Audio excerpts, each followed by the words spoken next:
Seja bem-vindo ao Seminário de Teologia e Vida Cristã Palavra da Vida. Você está em mais um curso de teologia cuja proposta é fazer alargar o seu conhecimento na área teológica, um curso descomplicado, contextualizado, provocativo, reflexivo e que faça sentido para a nossa vida cotidiana, porque entendemos que não só a construção conceitual da teologia, respeitando as correntes da teologia construída nesses quase 2000 anos, mas isso só não é suficiente. Nós pretendemos que a partir do entendimento bíblico, dos conceitos esclarecidos, nós possamos reproduzir isso em uma espiritualidade no nosso cotidiano e nas relações. Seja bem-vindo a mais uma aula do curso de teologia do Seminário de Teologia. Nós paramos, na semana passada, num ponto que foi o seguinte, foi no capítulo 1, porque a gente nós estamos dividindo o livro em alguns pontos, e o ponto que nós paramos aqui é o ponto 2,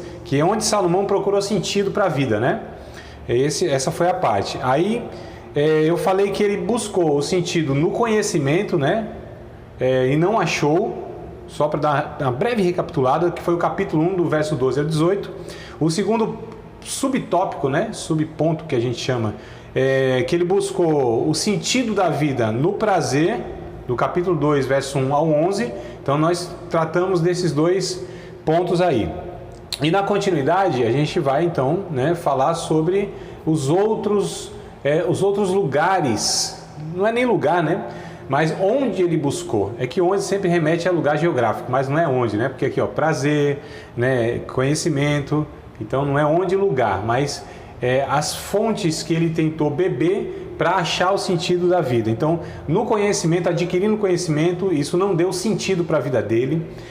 Experimentando os prazeres do mundo, tudo que o mundo, aqui essa existência pode produzir, de satisfação, de alegria, de boa sensação, de prazer, de gozo. Isso também não foi suficiente para preencher a vida de Salomão. E ele também não se contentou, embora experimentasse de tudo aquilo que a gente acha que a nossa vida vai ter sentido se a gente tiver boa saúde, se a gente tiver dinheiro, muito dinheiro, se a gente tiver muito conforto, se a gente tiver todos os prazeres possíveis, A gente acha que essas coisas vão resolver a nossa vida.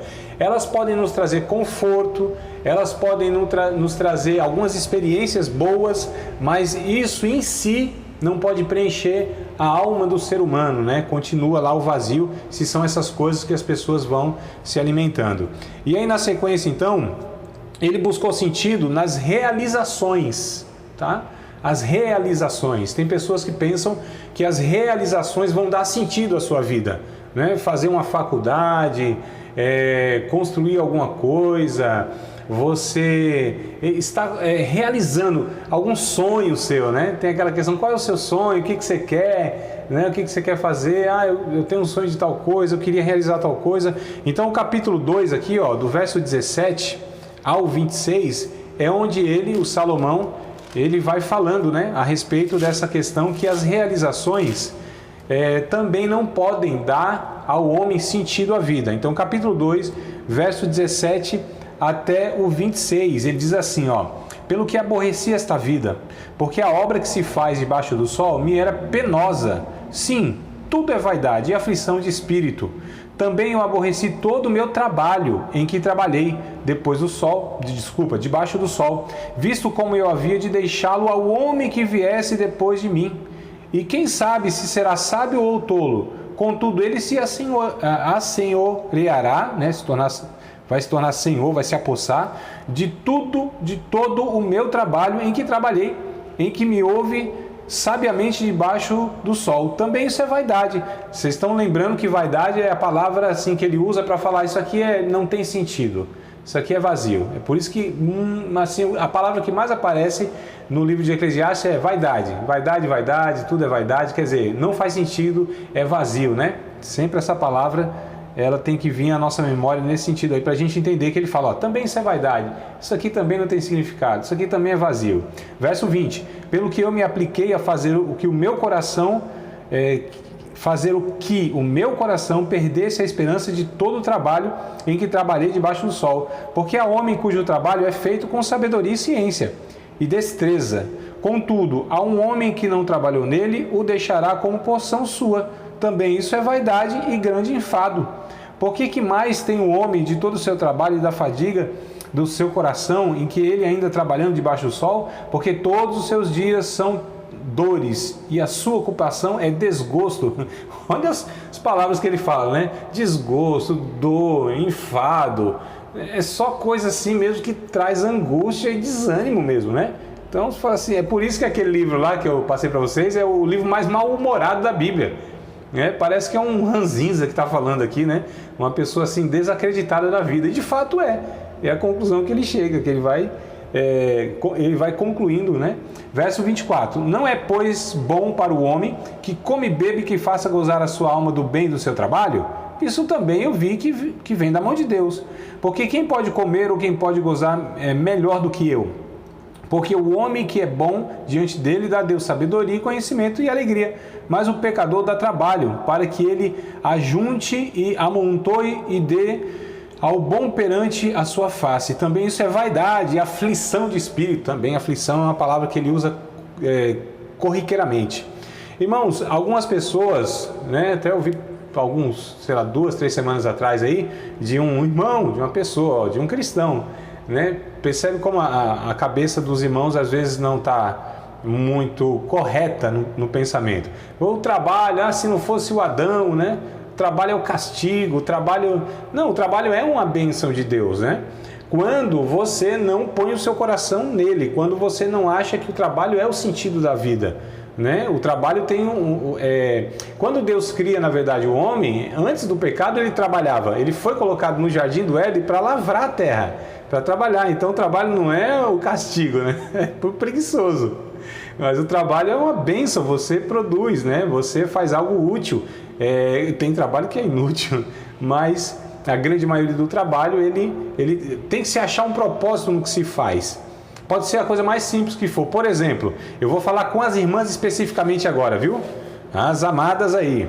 Se as irmãs, as mulheres, não acharem sentido e propósito, por exemplo, nas atividades domésticas, nossa, isso é um terror, né? Imagina, uma coisa que não vai se findar nunca, um trabalho que nunca acaba, isso é um fato, não é reconhecido nem pelos esposos e filhos, né? Que você não faz nada, fica em casa o dia todo, manda o cara ficar lá uma semana, um mês, fazendo os trabalhos domésticos que não acaba nunca, que o povo não reconhece, que é uma coisa repetitiva, né? É algo de fato que, se não encontrar um sentido naquilo, né, a pessoa se estressa mesmo. Não é à toa que muitas mulheres, mesmo não trabalhando fora, com toda a pressão do mercado, aquela coisa toda, né, vivem aí num estresse, porque é estressante você trabalhar em casa numa questão repetitiva, como eu disse, né, não reconhecida e não remunerada, e uma coisa que não vai acabar nunca, né? E de pessoas que muitas vezes não contribuem, né, que custa pôr aquele trem no lugar, tem que pôr toda vez fora do lugar para ir lá e arrumar. Então é um negócio assim terrível. O outro casal ilustre está chegando aí já com o bonde andando, mas estamos falando de trabalho, que é uma bênção de Deus, né? Ora, diga as irmãs. Então vamos lá. Ele vai falando aqui que não tem sentido. Olha como que ele pontua aqui. Que o trabalho, olha como não tem sentido. Trabalha, ajunta um monte de coisa, conquista um monte de coisa, aí morre e deixa para um herdeiro que muitas vezes vai lá e destrói tudo.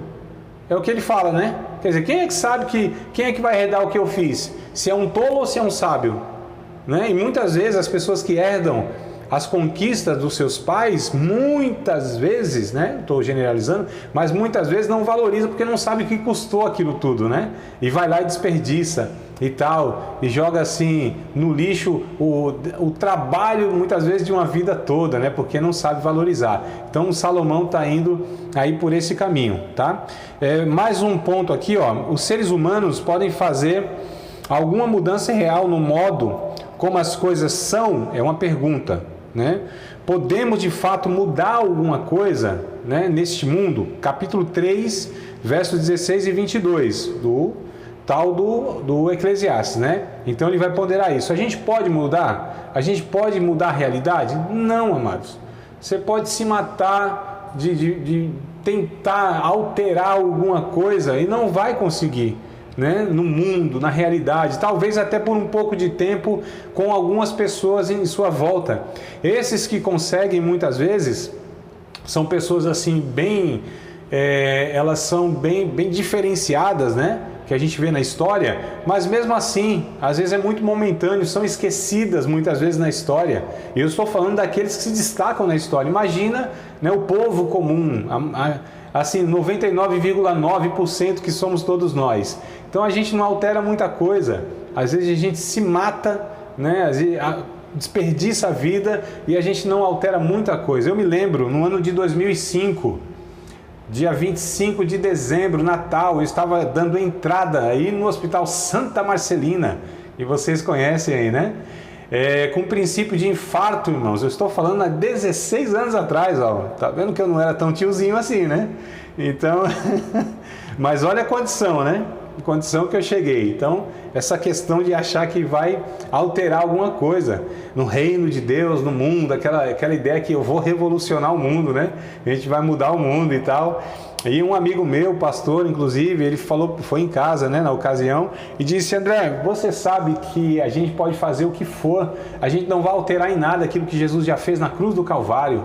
Aquilo para mim assim foi foi como se jogasse assim um bálsamo, né? Que me trouxesse uma tranquilidade, porque eu tinha essa ideia de que eu tinha que fazer um monte de coisa, porque, sei lá, os seres humanos dependiam de mim, as almas dependiam de mim para a salvação, aquela coisa toda, né? E aí aquele irmão me tranquilizou, direcionado por Deus lá, me falando: não, André, Jesus já fez tudo, tenta preservar um pouco, né, a sua vida, aí, pelo menos para acabar a sua jornada nessa vida e não antecipar, que a gente morre antes da hora, viu, irmão? Tem um ditado que diz assim que a gente não é peru para morrer na véspera, né? Mas nós morremos sim antes da hora, né? Isso a Bíblia nos ensina. Quem não honra pai e mãe morre antecipadamente. Quem vive pela espada morre antecipadamente. Quem profana conscientemente as coisas sagradas de Deus, é possível também que possa correr um risco sério aí de ir para o buraco mais cedo, né?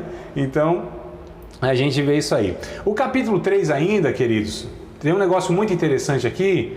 Olha só, parte da arte, né, o que Salomão vai concluir, que parte da arte de viver está em escolher os momentos certos, que é o capítulo 3 que vai dizer: há tempo para todas as coisas, né? Então, do verso 1 até o verso de número 8, é o que ele vai falar: há tempo de colher, há tempo de plantar, há tempo de abraçar, há tempo de deixar de abraçar. Agora é tempo de deixar de abraçar, né? Por causa da pandemia, vocês sabem, né? Então, tempo de deixar de abraçar. Né? Tempo de rir, tempo de chorar, tempo de paz, tempo de guerra, enfim, tem tempos oportunos e adequados para todas as coisas na vida. Salomão vai falar que não é só tomar a decisão certa, mas é no momento correto, porque às vezes a gente quer fazer as coisas certas nos momentos errados, né? Eu me lembro de uma ilustração, me veio à memória agora, essa ilustração eu ouvi, sei lá, mais de 15 anos atrás, mas me veio agora na mente. Que um jovem fazendeiro, ele ia, acordava de manhãzinha cedo, né? Manhãzinha cedo, então fazenda, um lugar muito quente, e ele saía de manhã cedo e ia para a casa da noiva, para ver a noiva, e a noiva nem acordada tinha ainda, né? Então via aquela noiva assim meio desarrumada, entendeu? Meio, né, não tinha nem acordava meio daquele jeito, né? Porque vocês sabem, né, irmão? Casamento é uma coisa, namoro é outra, noivado, né? Então, acordou daquele jeito que a gente já se acostumou, mas não era o costume dele porque namorava. Namorava e tal, e via meio desanimado, porque a mulher acordava daquele jeito, assim, a cara meio inchada, o olho meio abrindo, né? Remela no olho, tal, os cabelos, pá. E aí, meio desanimado, aí passava ali a manhã com ela, e lá por quase meio-dia ia passar na sua fazenda para ver a plantação dele, né? E a plantação murcha, solzão quente, né? E ele ficava meio desanimado, falei: nossa, tá murcha de um lado, murcho do outro, tudo meio com aparência meio caída. E aí ele estava fazendo o quê? A coisa certa nas horas erradas. né? E falaram, inverte esse negócio, rapaz. Vai lá de manhãzinha lá na sua fazenda, vê a plantação, que o orvalho ainda está nas plantas, né? Aquela aparência de vida, as plantas ali molhadinha, verdinha, a coisa ali toda viva e tal. E lá pro meio-dia passa na casa da noiva, que ela já vai estar toda arrumada. Então, quer dizer, inverteu e deu certinho, né? Aí ele se animou na vida, fazia a coisa certa nos momentos errados. É só uma ilustração, tá, irmão? Para a gente tentar entender que, de fato, né, tem coisas certas em momentos errados e tem momentos adequados para todas as coisas, né? Há etapas na vida, há momentos que a gente precisa identificar que aquele é o momento. Por exemplo, tem momento numa discussão de casal que é bom não discutir naquele momento. Ali está a flor da pele. Ali é possível que só haja ofensa, só haja briga, né? Ali só piora a situação. Então não é o momento de resolver algumas questões, por exemplo, relacional, naquele momento de raiva.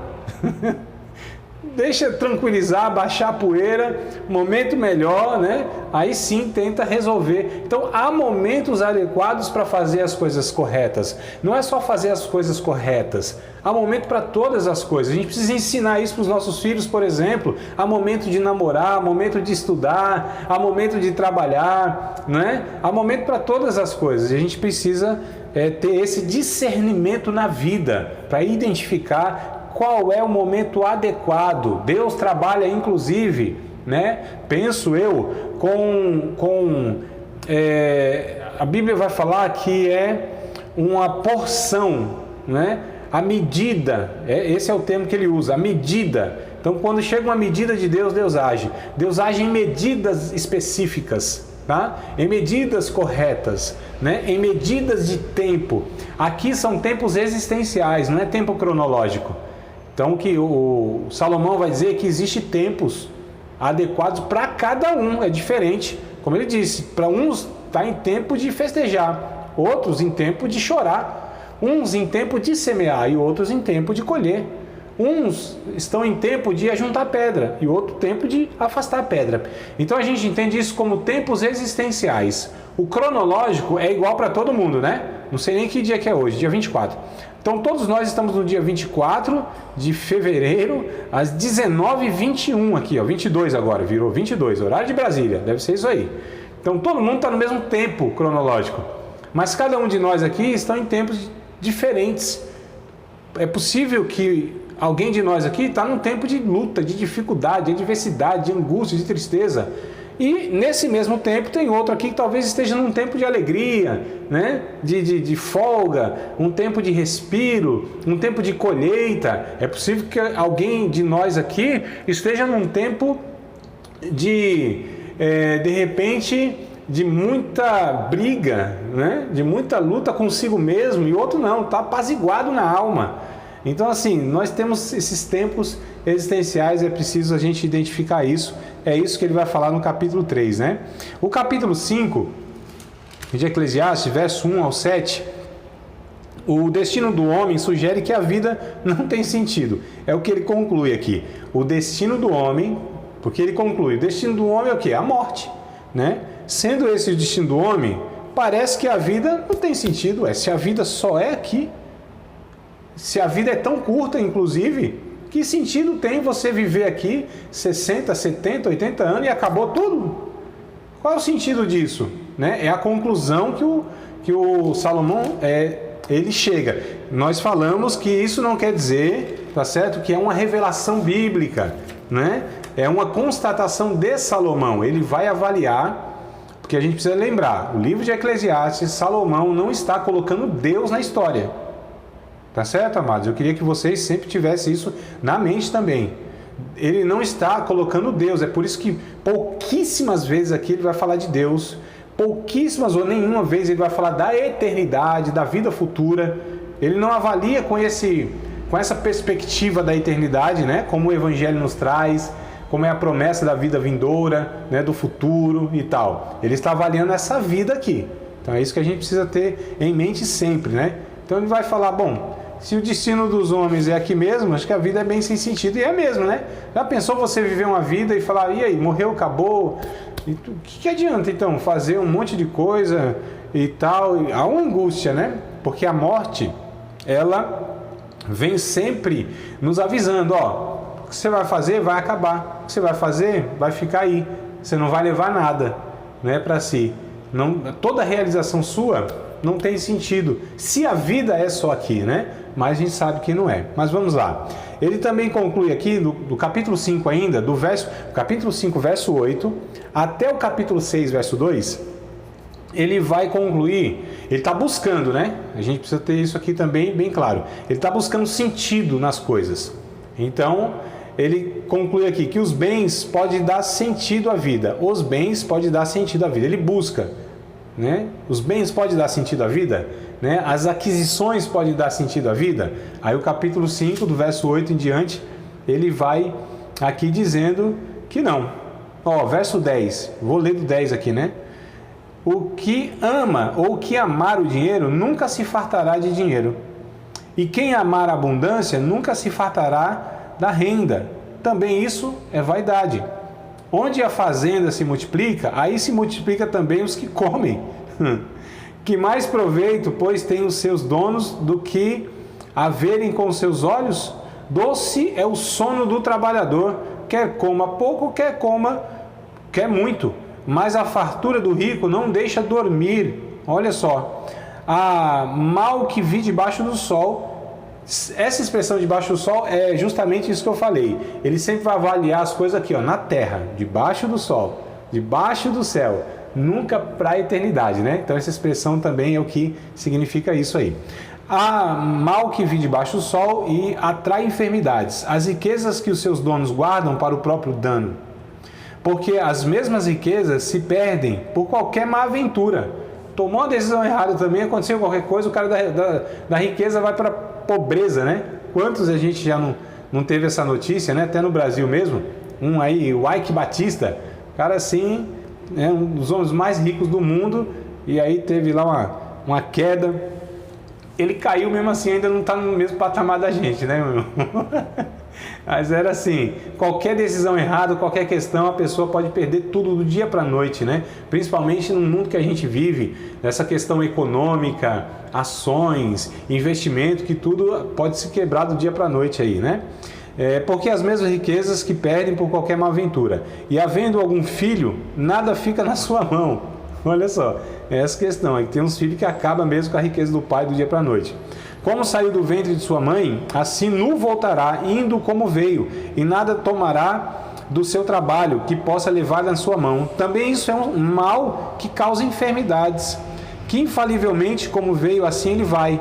E que proveito lhe tem ou lhe vem de trabalhar para o vento? Olha o que ele fala, vai trabalhar para o vento, né?